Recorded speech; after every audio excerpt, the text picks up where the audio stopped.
Ahojte devčance, včera prišao, ale dneska je krásne slnečne, tak som vybiehla na bylinky, keď dofúkalo a našla som krásny ľubovník, lípkavec práve, prasličku, rebríček, ale praslička, pozrite sa, tuto kedysi boli role. Zemiaky tu pestovali, pozrite sa, čo je tu prasličky. No dneska ja nebudem zbierať určite celú, nazbierala som len troška. A je tu ešte aj, čo chcem vám ukázať, s čím sa možno stretnete. Toto, tie fialové bobulky, tie fialové bobulky, to je divý česnak. Mňam, to je chutné. Do jogurtu, na chlebík, samostatné pojesť. A vlastne stačí to len odtrhnúť a takto si krásne nazbierať. Mňam, to je čistý česnak, to je taká dobrá chuť. Vzbožňujem. Každopádne pozrite sa na to prasličku, ale aká je veľká. Frejuška. Áno, vidíte Freju? Ale je nádherne. Pozrite sa na tie výhľady. Je tu nádherne, je tu pekne.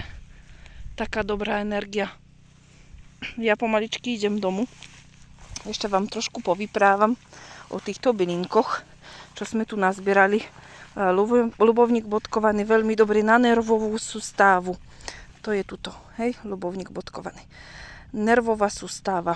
Či vnútorne v forme čaju, tinktúry, či v forme oleja.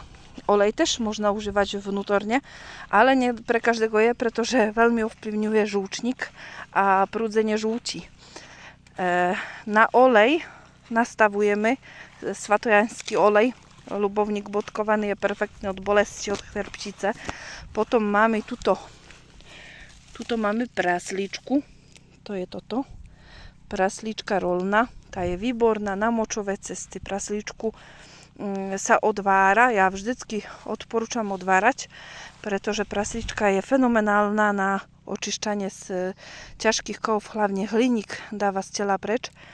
Tuto pod spodom, to je táto rastlinka, to je repík, ten už poznáte, je krásny, nádherný, hustý, ale prikrytý prasličku, ten je na rány, na skalečenia, na suchú pokožku, výborná mastička je urobená. A tuto máme lípkavec práve, ten je úžasný na obličky, keď sa je na vnútorné užívanie, ale tiež z toho možno urobiť nádhernú voňavú mastičku a lípkavec. On voňa ako po mede. Keď ho ovoňate, tak jak by ste ovoňali med, tak krásne, nádherne voňa, taký krásny, nádherný košíček bylinok. No tak, my už ideme. Aha, pozrite sa, prečo z jary sa kopie štetku. Tuto máme štetku, vidíte? Koľko je tu štetky, ale už je suchá. Jediné, čo teraz môžete urobiť, ešte, že by ste vedeli, ako rozoznať štetku. Ja už som robila zvlášť o tom video. Tuto máme suché bodliaky, tuto máme tohtoročnú šejaká obrovská veľká, ja mám tinktúru nastavenú. A ako vidíte, ako ona si zbiera vodu. Keď zaprišli tuto v týchto vlastne lístoch, ktoré sú spojené, zadržáva vodu, že by jej tá voda vystarčila na nejakú dlhšiu dobu. A práve tiež ide do bodliakov. No teraz jedine listy zbierať, ale to sú slabšie o moc účinky ako z koreňa.